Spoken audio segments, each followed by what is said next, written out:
बिस्मिल्लाहिर्रहमानिर्रहीम। अस्सलाम वालेकुम। आज का लेक्चर है किराएदार और मालिक मकान का रिलेशनशिप और किराएदार और मालिक मकान के हुकूक और इससे मुतल्लिक कवानीन। कराची, इस्लामाबाद, लाहौर और जितने बड़े शहर हैं उनमें एक सर्वे के मुताबिक 70% लोग किराए पे रहते हैं और उनके जो मालकान हैं वो उन मालकान में से कोई 50% मालकान ने ये कारोबार बनाया हुआ है, ख़ास तौर पर इस्लामाबाद में, कि वो उनमें से कुछ, ज़्यादा तो नहीं, उनमें से कुछ जो है चंद 10-20% जो मालकान हैं वो टैक्स चोर हैं और वो अपने टैक्स बचाने के लिए प्रॉपर्टीज़ ले लेते हैं और उनसे कारोबार करते रहते हैं, शराइत की वायलेशन करते हैं, किराएदारों को तंग करते हैं और इसी वजह से किराएदार हमेशा परेशान रहता है। और कुछ ऐसे वाक़यात भी मेरे पास आए हैं, केसेस काफ़ी ऐसे आए हैं जो यहाँ ऑफिस में भी पड़े हुए हैं कि जिनमें किराएदार जो है वो फॉल्ट उनकी तरफ से होता है और वो मालिक मकान की प्रॉपर्टी पे कब्ज़ा करना चाहते हैं, प्लाजा पे, दुकानों पे या मकानों पे, क्योंकि इस्लामाबाद में जो किराए का रेट है वो भी हज़ारों से शुरू होता है और करोड़ों तक जाता है, बल्कि अगर कोई प्लाजा है और ऐसी कोई बड़ी प्रॉपर्टी है तो वो अरबों में भी चली जाती है। तो आज का lecture relationship between the tenant and the landlord है, laws, rules, bylaws in the light of constitution of Pakistan, ये हमारा मौजू है। My name is Ghulam Sajjad Gopang. I am MBA Finance first position holder from IBA University of Sindh Jamshoro. I am LLB first position holder from Qazi-Azam Law College, Nawab Shah, Sindh. I am the first advocate Supreme Court in the history of District Nawab Shah, Sindh, Nawab Shah Bar Association, and I am the youngest advocate in the history of Supreme Court of Pakistan. I am practicing at Supreme Court Islamabad, and since 1st January 2021, I am the only advocate of Pakistan who is practicing only and only at Supreme Court Islamabad, having 1000 cases pending at Supreme Court and more than 100 cases reported in PLD. मेरे जो most famous cases हैं वो 2019 SCMR 2063 है और PLD 2020 Supreme Court 293 है। आज का मौजू इस्लामाबाद के जो किराएदार और मालिक मकान हैं उनसे रिलेटेड हम शुरू करेंगे। ये पार्ट 1 है। आगे फिर पंजाब टेनेंसी एक्ट, फिर सिंध पे, फिर पेशावर, चारों सूबों पे करेंगे। ये है दी इस्लामाबाद रेंट रिस्ट्रिक्शंस ऑर्डिनेंस 2001। इसमें काफ़ी सेक्शंस हैं। हम टाइम बचाने के लिए, क्योंकि मैंने आपको पहले ही बताया था कि मेरे लेक्चर कॉलेजेस और यूनिवर्सिटीज़ में और एकेडमीज़ में पढ़ाए जाते हैं, तो उनकी रिक्वेस्ट होती है कि शॉर्टेस्ट पॉसिबल टाइम हो लेक्चर का। डायरेक्ट आते हैं सेक्शन नंबर 5 पे। Section number 5 of Islamabad rent restriction ordinance 2001 कहता है कि agreement between landlord and tenant, जो एग्रीमेंट होगा लैंडलॉर्ड और टेनेंट में इस्लामाबाद की टेरिटरी में, उसको रजिस्टर कराना ज़रूरी है बाय एनी सिविल जज और मैजिस्ट्रेट फर्स्ट क्लास। नंबर 8 पे आ जाते हैं, जो इम्पोर्टेंट सेक्शंस हैं उन पे आएंगे। Landlord and tenant to get agreement registered, उनको लैंडलॉर्ड और जो टेनेंट है उन्हें अपना जो टेनेंसी एग्रीमेंट है उसको रजिस्टर कराना ज़रूरी है विद इन अ वीक। उसके बाद आ जाते हैं कि इसी सेक्शन में सेक्शन नंबर 9 में increase of rent in certain cases, जो सबसे बड़ा मसला है, अचानक से मालिक मकान इंक्रीज कर देते हैं किराए को। इसमें है कि the fair rent has increase on the ground of some additional alteration improvement under sub section, यानी अगर कोई अल्टरेशन होती है प्रॉपर्टी में, अगर मालिक मकान कहता है कि आपकी सहूलत के लिए किराएदार को कोई अल्टरेशन करके खर्चा करके देता है तो वो क्लेम कर सकता है, वरना जो तय हो गया किराया उसके बाद वो क्लेम नहीं कर सकता ज़्यादा। फिर आ जाते हैं कि increase of rent of residential and non residential things, इनमें आ जाती है 5 सेक्शंस आ जाते हैं। सेक्शन नंबर 10 में 5 सेक्शंस आ जाते हैं। पहला आ जाता है कि resident the rent of residential as well as non residential building shall stand automatically increase at the end of every 3 years of its tenancy by 25% of the rent already being paid by the tenant। इसमें एक supreme court की judgement में आपको दूंगा कि 3 साल बाद 25% लाजमी किराएदार ने बढ़ाना है। अगर किराएदार को 3 साल हो चुके हैं और उसका जो रेंट है वो 25% इंक्रीज नहीं हुआ 3 सालों में, तो वो डिफॉल्टर तस्वर किया जाएगा। ये सुप्रीम कोर्ट की जजमेंट है। फिर इसमें आ जाते हैं कि first increase shall occur on the completion of 3 years of tenancy, और फिर आ जाता है कि period of 3 years in cases mention जो है उसमें आ जाता है कि the rent already been increase by amount less than 25% of the total rent, the amount of such increase shall be deducted. अगर वो किराएदार पहले ही सालाना हिसाब, क्योंकि अक्सर होता यूँ है कि पूरे पाकिस्तान में 11 महीने का एग्रीमेंट किया जा रहा है आजकल, और उसके हिसाब से फिर 10% पर एनम के हिसाब से बढ़ाया जाता है, या फिर साल जैसे 11 महीने पूरे हो जाते हैं उसके बाद मालिक भी देखता है और किराएदार भी देखता है कि इसको आगे बढ़ाना है, नया एग्रीमेंट करना है या नहीं करना। अगर आप उस हिसाब से बढ़ा रहे हैं तो फिर वो 25% में एडजस्ट होगा। फिर आ जाते हैं कि the arrears becoming due as result of the increase of rent shall unless paid earlier be deemed to be rent due under the clause 1 of subsection 2 of section 17 on the expiry of 60 days। 60 दिन के अंदर आपने जो remaining arrear है किराए का वो लाजमी पे करना है, वरना आप डिफॉल्टर शो होंगे। 11 नंबर पे है कि landlord not to claim in excess of rent fair rent. Fair rent जो होगा यानी मार्केट वैल्यू जो चल रही है, जो तय हो गया, उसके बाद वो नहीं कर सकता। ये वो चीजें हैं जो किराएदार के हक में है और समझाया जाता है। एक परसेप्शन है कि शायद हाई कोर्ट सुप्रीम कोर्ट की जजमेंट सारी किराएदारों के खिलाफ है, ऐसा बिल्कुल भी नहीं है। हाई कोर्ट सुप्रीम कोर्ट की जजमेंट्स प्रोटेक्ट करती है मालिक मकान को, क्योंकि कुछ किराएदार ऐसे हैं कि जो माफियाज बन जाते हैं और कब्जा कर लेते हैं उनकी प्रॉपर्टी में, मालिक मकान की। फिर 14 नंबर सेक्शन आ जाता है लैंडलॉर्ड नॉट टू इंटरफेयर। ये भी किराएदार के हक में है। अगर एक बार मालिक मकान ने कुछ टर्म्स एंड कंडीशंस पे एग्रीमेंट के हिसाब से एक प्रॉपर्टी दे दी है, तो उसमें फिर वो प्रॉपर्टी में गैर जरूरी तो में मुदाखलत नहीं करेगा। ये सेक्शन 14 प्रोटेक्ट करता है टेनेंट को कि मालिक मकान उसमें कोई गलत जो है वो मुदाखलत नहीं करेगा। ये इसके सेक्शन 1 है कि no landlord shut without just sufficient cause cut off withhold any of the amenities such as electricity gas water enjoyed by the tenant, उसको नहीं कट करेगा। फिर इसका 2 है कि a tenant in occupation of building or entered land may, if the landlord has cut off withheld any amenities of the provisions, make a complaint to the controller। जो rent controller होगा वो दोनों के बीच में रेफरी होगा, मालिक मकान के बीच में और किराएदार के बीच।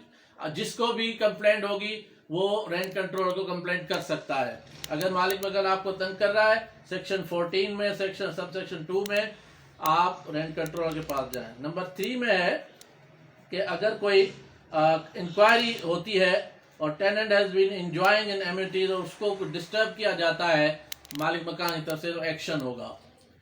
सेक्शन 15 में failure by landlord to make necessary repairs. अगर मालिक मकान जरूरी जो रिपेयर है वो नहीं करता तो उसके खिलाफ भी एक्शन होगा। एक्शन क्या होगा कि अगर उसने ये तय करके दे दिया है, जो कि रूल्स में भी है इस टेनेंसी एक्ट में और बाकी में भी, कि पेंट भी करके देगा और साफ सुथरी चीज भी करके देगा, टूटी फूटी नहीं होगी, तो अगर वो ना करके दे, ऐसे ही हैंड ओवर कर दे, तो फिर जो किराया होगा उस किराए में से वो डिडक्ट होगा।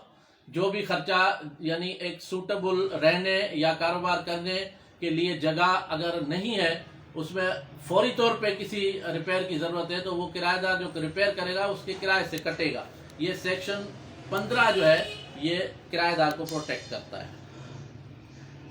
यानी इसमें एक्सप्लेनेशन ये है कि all floors, walls, pallets, arches and roofs are sound and watertight, ये क्लियर होना चाहिए। All doors and windows are intact, properly painted और wild and provided with proper hooks और बोल्ट्स और अदर नेसेसरी, यानी अदर नेसेसरी फास्टनिंग्स, यानी जो दरवाजे होंगे उनमें हुक्स वगैरह सही होंगे, और जो फ्लोर्स हैं वो ठीक होंगे, वॉल पिलर्स आर्चेस रूफ सारा कुछ ठीक होगा, पानी सही होगा।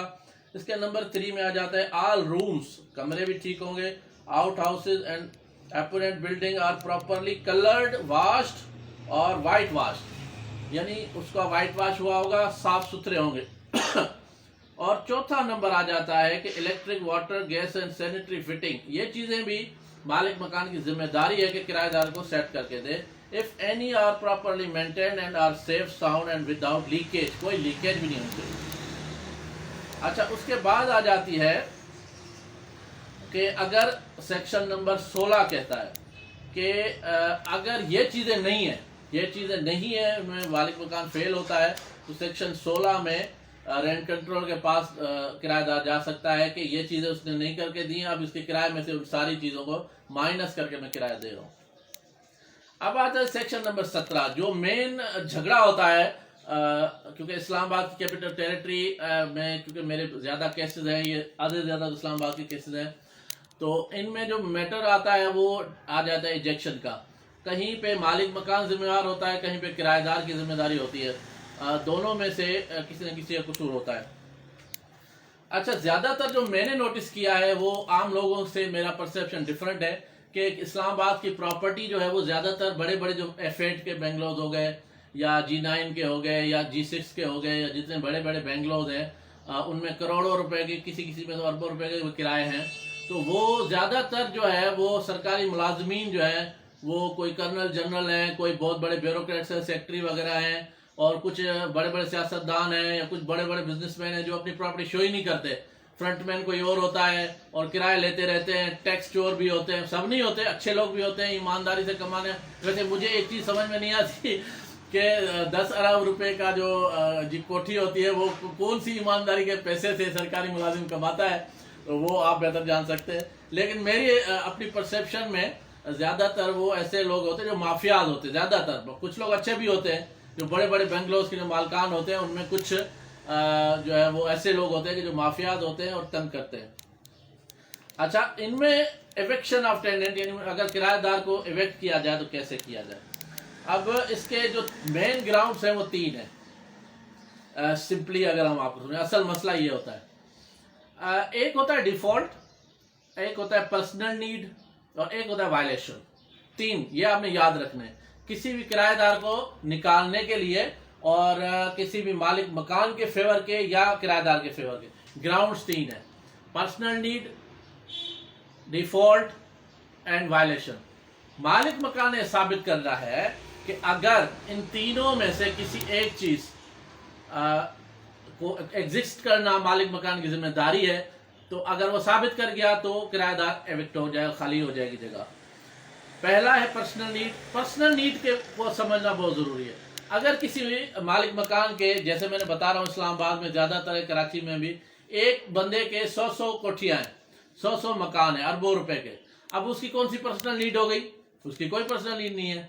हाँ, अगर कोई ऐसा शख्स है जिसका एक ही मकान है, वो नीचे खुद रहता है, ऊपर किराए पे देता है, या ऊपर खुद रहता है किराए पे नीचे देता है, या 2 मकान इकट्ठे हैं, एक में वो रहता है, एक किराए पे दे रहा है, उसकी तो पर्सनल नीड हो सकती है कि भाई इसको खाली करो, मेरे बेटे की शादी है, या कोई दुकान है तो मेरे बेटे ने एक कारोबार के लिए दुकान चाहिए, तो वो तो समझ में आता है। जिसकी 100 दुकानें हैं, जिसकी 100 कोठियां हैं, उसकी पर्सनल नीड नहीं होती।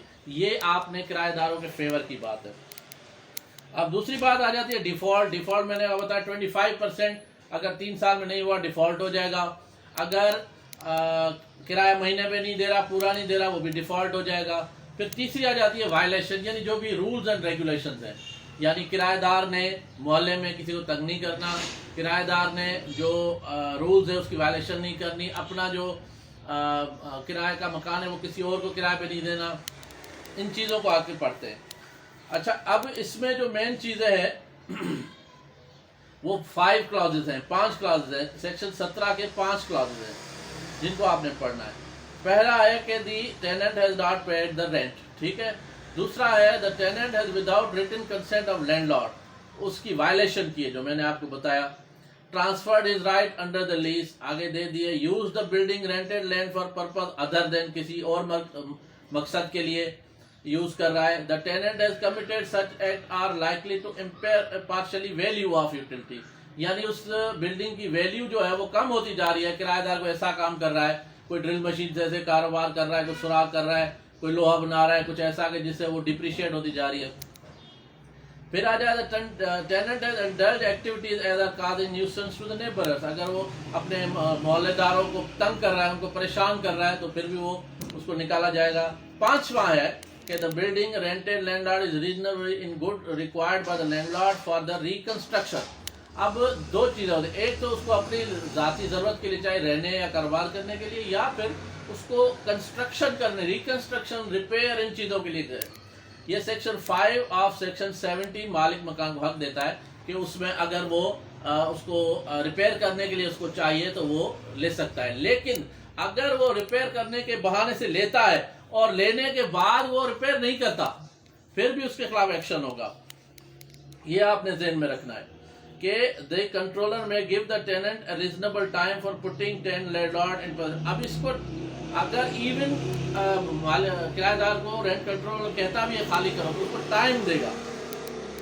The rented premises by money order tendered by landlord such manner be agreed upon landlord and the tenant deposited in the office of control shall be deemed to have been duly tendered। कभी कभी मालिक मकान किराया नहीं लेते तो आपके पास हक है कि आप डायरेक्ट जाके रेंट कंट्रोल के पास किराया जमा कराएं।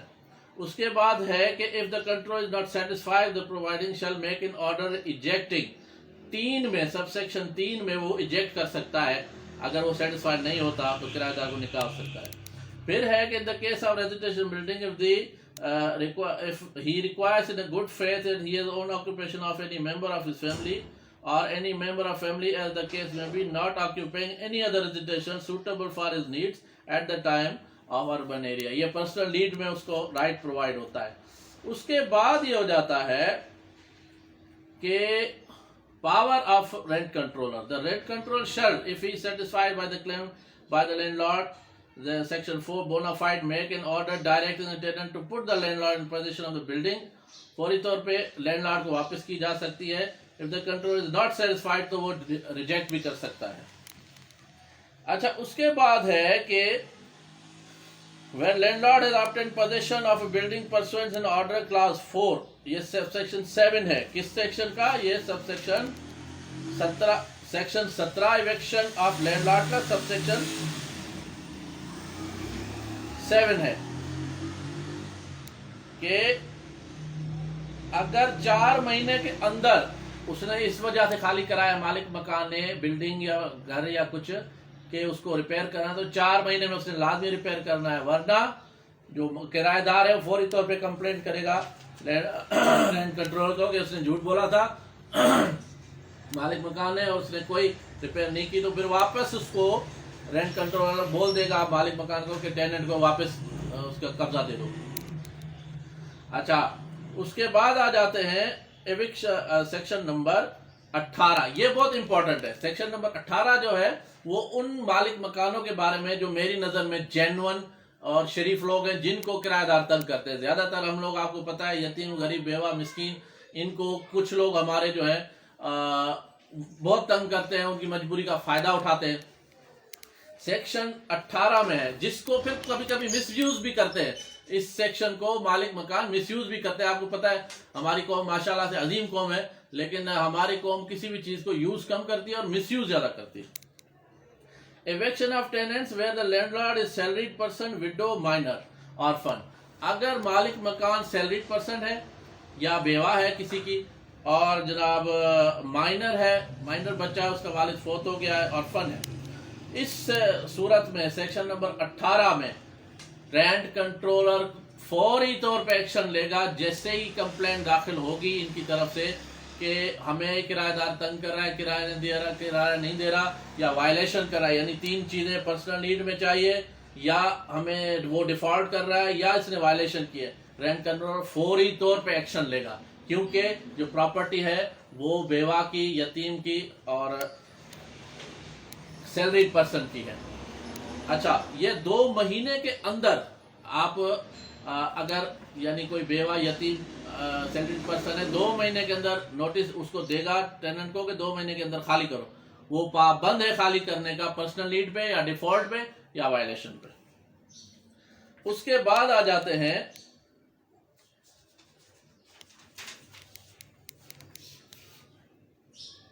अच्छा, इसमें समरीली इजेक्ट करने के भी पावर है, यानी एक तो पूरा केस सुनने के बाद वो किराएदार से बोले खाली करे, और एक फौरी तौर पे भी बोल सकता है फिलहाल आप खाली कर लो, बाकी केस चलता रहेगा।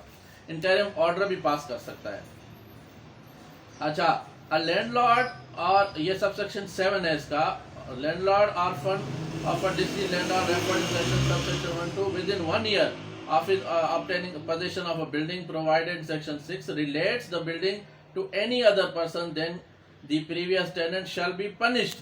अगर जो मैं कह रहा हूं कि जो लोग मिसयूज करते हैं, इसी वजह से ये सेक्शन सबसेक्शन 7 बनाया गया है, सेक्शन नंबर 18 का कि अगर मालिक मकान को ये सब बहाना करके कि जी मैं यतीम हूँ या मैं बेवा हूँ या कुछ, लेकिन वो अपनी गेम खेल रहा है और किराएदार से खाली करा के ना बिल्डिंग की रेनोवेशन कर रहा है, ना उसकी कंस्ट्रक्शन कर रहा है, ना डिमोलिश कर रहा है, ना पर्सनल नीड में दे रहा है, अगर फौरी तौर पे वो फिर किसी और को देता है ज़्यादा पैसों की वजह से, जो आजकल हो रहा है इस्लामाबाद में बहुत ज़्यादा, तो फिर रेंट कंट्रोलर के पास किराएदार जाएगा और रेंट कंट्रोलर ना सिर्फ उसको वापस जगह देगा किराएदार को, बल्कि वो जो मालिक मकान है उस पे फाइन करेगा, उस पे सख्त जुर्माना करेगा, जो कि 5,000 तक हो सकता है, 5,000 से ऊपर भी हो सकता है।